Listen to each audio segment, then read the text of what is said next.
On Sabbath, February 13, 1915, Ellen White was going into her writing room, which was on the second floor of her home in Elms Haven, Northern California. And whether she turned or tripped, we don't know, but she fell. And she cried out in pain. Her niece was in an adjoining room, came running, and found her Aunt Ellen there in pain in the doorway going into her writing room.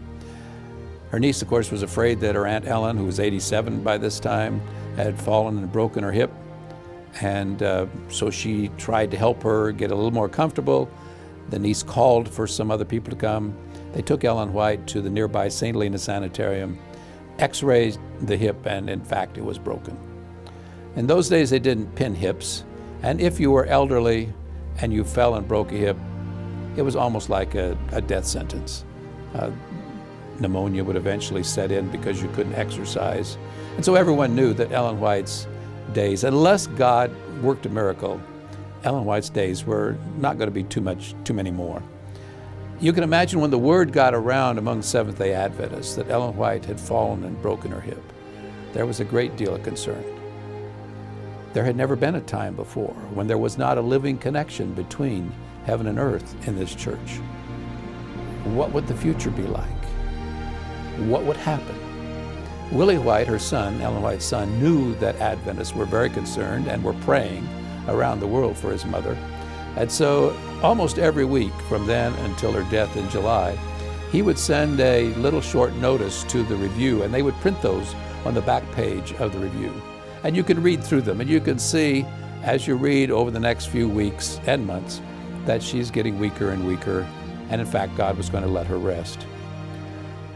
When you come to just a few days before she died, she was talking, this was 2 or 3 days, the day she actually died, she was unconscious by then. But 2 or 3 days before, her son, someone else was there in the room, and she said the last words that she spoke, which were, "I know in whom I have believed." There was no doubt in her mind. She had lived her life in close relationship with Jesus. She knew her salvation in Him was secure, and there was no fear about dying. When she actually died on Friday afternoon, July 16, 1915, everyone knew the end was near. Her breathing was not as regular as it had been.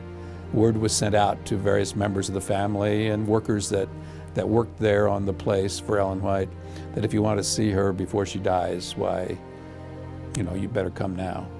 And so they gathered in her writing room upstairs, which is where she had been since her accident. They'd put a hospital bed in there, and that's where she was.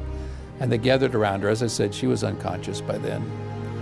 Talking to someone that was there that day, they said that when the end came, she would inhale and then exhale, and then inhale, but it was getting less and less frequent.